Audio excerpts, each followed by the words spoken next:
పొద్దున్న 6ంటికి రివ్యూలు రాశారు, 5ంటికి రాశారు.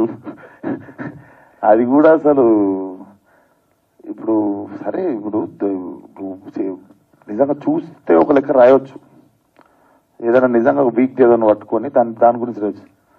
ఏదైతే ఎక్స్ ఫ్యాక్టర్ ఉందో, మ్యూజిక్ కి రక్కొట్టేసిన సినిమా, మ్యూజిక్ వాజ్ వెరీ బ్యాడ్. అది అంటే బేసిక్ చూడలేదు, అర్థమైపోయింది. అది ఏదో నైట్ నేను పొద్దున రాసేసుకొని పెట్టుకుర్రు, పొద్దున పోస్ట్ చేసిర్రు, అది అంతే. సో ఏం చేస్తాం నాకు తెలియదు, ఆలోచిస్తున్నాయి, చూద్దాం ఏమనుకుంటే. బట్ వారం రోజులు అయితే అది మన అందరం కలిసి, ఎందుకంటే ఇట్స్ నాట్ అబౌట్ రివ్యూ కదా, మనం సినిమా మీద చాలా రకాలుగా రెవెన్యూ ఉంది. అంటే దీనిపైన ఇప్పుడు ఇండస్ట్రీ అయితే చాలా డిస్కషన్ కూడా జరుగుతుంది. అంటే ఏం లేదు సార్, ఎంత డబ్బు, ఎంతమంది ఎంప్లాయ్మెంట్, ఎంతమంది కష్టం కదా అది. అంటే రివ్యూలు కూడా ఎట్లున్నాయి అంటే, చిన్న రివ్యూ రైటర్స్ ఉన్నారు కదా, వాళ్ళు ఏం చేసేస్తారు అంటే, ఫస్ట్ వాళ్ళకంటే సీనియర్లు పెద్దోళ్ళు దాన్ని చూసుకుంటా కూడా దానికి దగ్గరలో వేసేస్తారు. మనం దానికంటే దగ్గర లేకపోతే మనది వాళ్ళంత పెద్ద కాదనుకోని, అది ఏందో అది అర్థం కాని పంచాయతీ అది. కానీ బట్ దాని గురించి అసలు మాట్లాడాలనుకోలేదు సార్. నాకు కూర్చొని నా ఆడియన్స్ కి థ్యాంక్ యూ చెప్పాలని ఉండే. అండ్ మా సినిమాకి థియేటర్లకి 2 నెలల తర్వాత జనాలు వచ్చినందుకు మీ అందరు కూడా అర్థం చేసుకొని పాజిటివ్ గానే ఉండే వచ్చినందుకు. So I just wanted to keep it very simple and loud గా ఉండొద్దు అనుకున్నాం. మా ఏదైతే ఇప్పుడు ఓ 2-3 డేస్ అన్నా అట్లీస్ట్, ఎందుకంటే మార్నింగ్ కూడా వంశన్న అందరూ వాళ్ళ అంతర్క్రియల కార్యక్రమంలో ఉండే కాబట్టి. సో అసలు పెట్టొద్దు అనుకుని లాస్ట్ మినిట్ లో ఇంకా లేదు పెడదాము, ఎందుకంటే we have to thank audience first. మనం ఎంత వద్దనుకున్నా మళ్ళా ప్రతిసారి మనం హోప్ చచ్చిపోయినప్పుడల్లా ఆడియన్స్ మనకి తిరిగి లేదు మేము వస్తాం, మంచి సినిమా అయ్యి మేము థియేటర్కి వచ్చి చూస్తాం, రివ్యూలు బాగాలేకపోయినా వచ్చి చూస్తాం అన్నంత చేసిన వాళ్ళకి మనం వచ్చి థ్యాంక్స్ అన్నా చెప్పాలి. అంటే పొద్దున్న సినిమా చూసిన, అంటే నేను పబ్లిక్ టాక్ తీసుకున్నా, వాళ్ళు ఏమన్నా చూసారా? చూసిన క్వశ్చన్ అడుగుతా, నేను కాదు చూసిన వాళ్ళు అని చెప్తున్నాను. మీరు చూసారా? నేను చూడలేదు. మరి మీరు చూసినాక అదే టాక్ ఇది చెప్పేదేనండి. అంటే వాళ్ళు చెప్పింది ఏంటంటే, గామి తర్వాత మళ్ళీ డిఫరెంట్ చేశాడు, అంటే అది డిఫరెంట్ అంటే దానికంటే డిఫరెంట్ అనేసి వాళ్ళు చెప్పడం జరిగింది. అది సో ఇలాగే చేస్తుంటారా డిఫరెంట్ గా వచ్చినప్పుడు స్టోరీస్?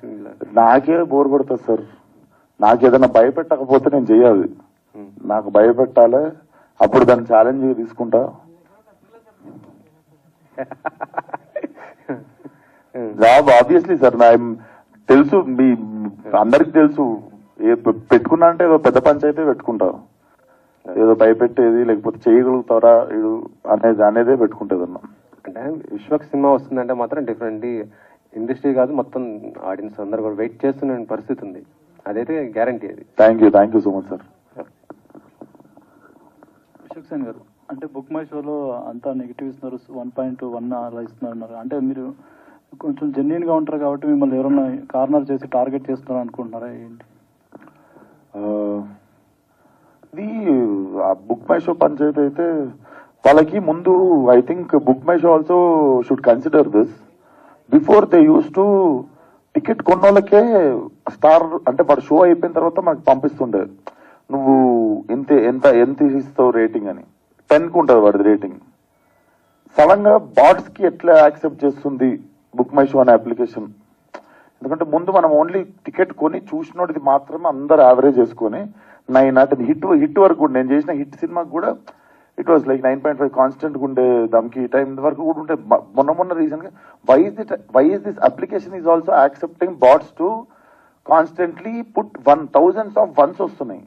చూసిన వాళ్ళు 9.8, 9.5 ఇస్తారు కదా, అది యావరేజ్ టాలీ చేసుకుని తగ్గించేస్తుంది. సో ఇప్పుడు ఈవినింగ్ నుండి చూపించడం స్టార్ట్ చేస్తుంది. అది ఇప్పుడు ఆల్రెడీ ఇంకా స్టార్ట్ అయ్యాలి, మా పొద్దున నుండి ఆల్రెడీ. మీరు if you just open your phone, open book my show, gangs of Godavari మీద కొట్టండి, కింద ఫస్ట్ ఒక 3 చూపిస్తుంది రేటింగ్, టచ్ చేస్తే మీకు అసలు పొద్దున నుండి ఎంతమంది 1లు ఇచ్చారో తెలిసిపోతుంది. ఇట్ లుక్స్ వెరీ ఫేక్, అంటే చిన్నపిల్లలు కూడా చెప్పేయచ్చు అది బాట్ అని. అంటే అదే టార్గెట్ ఏమన్నా ఉందనుకుంటారా మీరు? వాళ్ళు ఏమున్నా జనాలకి ఇది యూనివర్సల్ గా ఇది బాట్స్ అని తెలిసిపోయింది అనుకో, దాని మీద నమ్మకం పోతుంది ఫస్ట్ ఆఫ్ ఆల్. అండ్ జనాలు నాకు తెలిసి ఇప్పుడు ఆల్రెడీ 2వ సినిమా కాబట్టి ఆల్రెడీ అందరికి అర్థమైపోయి ఉంటుంది. సో మనం దాని గురించి చేస్తున్న ఎవరో మనకు తెలియదు, కంపల్సరీ పని కట్టుకొని చేస్తున్నారు కదా. కానీ ఎవరో మనకు తెలియదు కానీ ఆ? అన్ని వనరులు ఉన్నాయి. అంటే ఒక హీరోని అలా టార్గెట్ చేస్తే ఆయనతో సినిమాలు చేస్తే ప్రొడ్యూసర్ కూడా నష్టం కదా. పోతలేరు కదా, అదే ప్రాబ్లం. వాళ్ళు ఫెయిల్ అవుతారు కదా. ఇప్పుడు ఏం చేసి రేసి మీరు తెలిసిన డిస్ట్రిబ్యూటర్లకి వాళ్ళకి వీళ్ళకి అందరికి ఫోన్ చేసుకోండి. Maximum matinees, first shows, second shows అన్ని హౌస్ఫుల్ నడుస్తాయి ఈ రోజు, రేపు నడుస్తాయి. సో అది ఎఫెక్ట్ చేయకుండా మనం పని చేయాలి అంతే.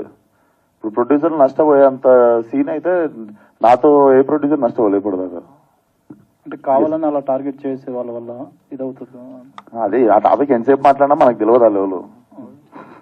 ఇంకోటి తెలిస్తే మాత్రం చెప్పండి నాకు. మీ సినిమాతో పాటు ఇంకో 2 సినిమాలు రిలీజ్ అయ్యాయి కదా. అంటే ఇలా కాంపిటీషన్ ఉండడం వల్ల కూడా కొంచెం కలెక్షన్స్ తగ్గేది ఉంటుంది. నాకు తెలియదు ఆ రెండింటి, నాకు పొద్దున నుండి నాదే సరిపోయింది యాక్చువల్లీ. ఇప్పుడు ఒకసారి కొంచెంసేపు అయితే అసలు మిగిలిన ప్రపంచంలో ఏం జరుగుతుంది, అసలు నా సినిమా నేను కాకుండా అసలు ప్రపంచంలో ఏం జరుగుతుంది నేను తెలుసుకోనికుంటుంది. మాకు పని వర్కే సరిపోయింది. జస్ట్